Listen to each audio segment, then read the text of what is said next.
Praise the lord. అందరికీ దేవుడి నామమున వందనాలు. బాగున్నారా? ఉదయకాల సమయంలో దేవుడు మనతో మాట్లాడుతున్నమాట. దేవునికి వాగ్దానాన్ని మనం ధ్యానం చేద్దామా? చూడండి, యెషయా గ్రంథం 54వ అధ్యాయం 14వ వచనంలో ఈ రీతిగా రాయబడతా ఉంది. నీవు భయపడనక్కరలేదు, బాధించువారు నీకు దూరముగా నుందురు. ఇక్కడ మనం దేవునికి వాక్యాన్ని మనం చూడగలిగితే, నీవు భయపడనక్కరలేదు, బాధించే వారికి దూరంగా ఉంటారు అని దేవుడు చెప్పడం ప్రారంభిస్తూ ఉన్నాడు. ప్రియమైన బిడ్డలారా, దేవునికి వాక్యం చెప్తున్న మాట, మనల్ని బాధ పెట్టేవారు గాని, మనల్ని ఇబ్బంది పెట్టేవారు గాని దూరం అవుతారు అని చెప్పడం ప్రారంభిస్తూ ఉన్నాడు. నువ్వు ఎప్పుడైతే దేవుని యందు భయం భక్తి కలిగి ఉంటావో, దేవుని యందు విశ్వాసం కలిగి ఉంటావో, నమ్మకం కలిగి ఉంటావో, ప్రభుకి ప్రార్థన చేస్తావో, దేవుని కుమారుడిగా కుమార్తెగా నువ్వు ఎప్పుడైతే బ్రతుకుతావో, ఖచ్చితంగా అప్పుడు నిన్ను బాధించే వారిని దూరపరుస్తాడు దేవుడు.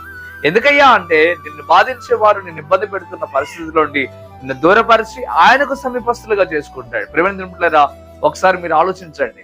బైబిల్లో మనం అనేక మంది భక్తి పరులను మనం చూస్తాం. దేవుని యందు విశ్వాసంతో నమ్మకంతో వారు ఉన్నారు గనుక వారిని బాధించే వారందరి చేతిలో ఉండి దేవుడు వారిని విడిపించాడు. ఈ రోజున నిన్ను కూడా విడిపించాలని దేవుడు ఆశపడుతూ ఉన్నాడు. నువ్వు భయపడుతున్నావా, బాధపడుతున్నావా?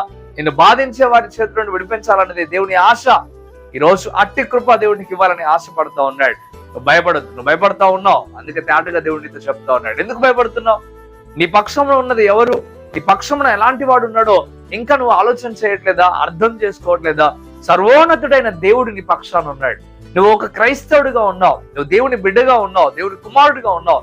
నిన్ను చూసినప్పుడు సాతానుకు సైతం వణుకు పుట్టేంత పరిస్థితిలో నువ్వు ఉండాలి. ఎందుకయ్యా అంటే, దేవుడు నీ పక్షాన ఉన్నాడు. దేవుడు నీ పక్షాన ఉన్నప్పుడు నిన్ను ఎవరు ఏమి చేయగలరు అనేది నువ్వు ఆలోచించుకోవాలి. ఒకవేళ బాధించేవారు ఒకవేళ లేసినా వారికి నువ్వు భయపడాల్సిన అవసరం లేదు, వారికి నువ్వు జడియాల్సిన అవసరం లేదు. ఎందుకయ్యా అంటే, దేవుడు నీకు సహాయం చేస్తాడు, వారిని దూరపరుస్తాడు.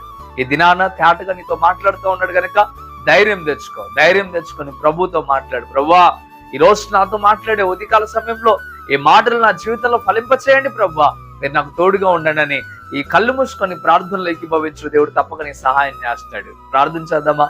పరిశుద్ధ వందనాలు ప్రభువా, తేటగా ఉదయకాల సమయంలో నీ బిడ్డలతో మీరు మాట్లాడారు, అందుని బట్టి వందనాలు. నిజమే ప్రభువా, బాధించే వారిని బట్టి అయ్యా ఎంతో కృంగిపోతున్న వారు ఉన్నారు నాయన. అయ్యా అలాంటి వారికి నైనా ఇప్పుడు ఈ దినాన ఈ మాటల చేత మీరు బలపరిచారు, అందుని బట్టి వందనాలు.